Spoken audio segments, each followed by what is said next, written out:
ले गई रुमाल में, अब का बताई हो सजनी।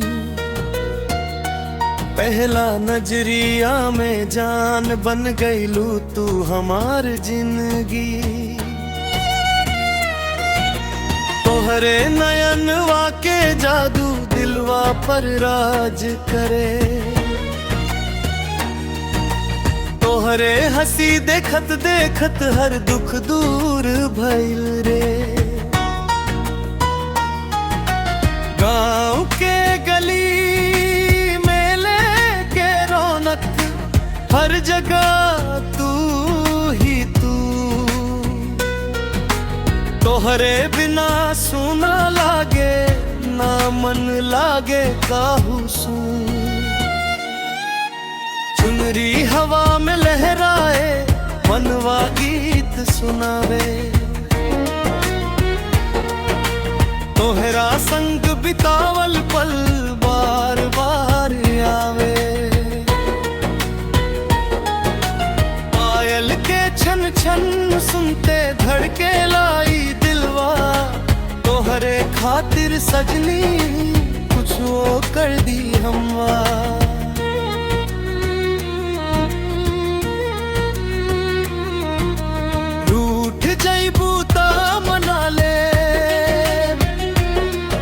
हंसा के फेरे मना ले, 7 जन्म तक साथ निभाई यही वादा निभा दे। बरखा के फुहार जैसन प्यार तो हार लागे।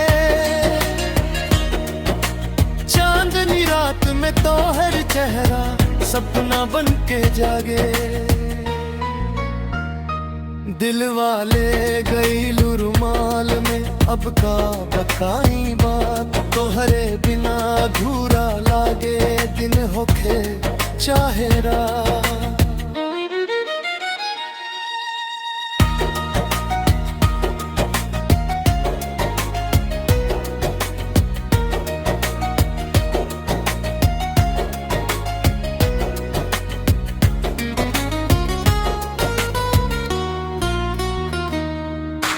रब से बस इतने मंगिला, खुश रहस तू हरदम।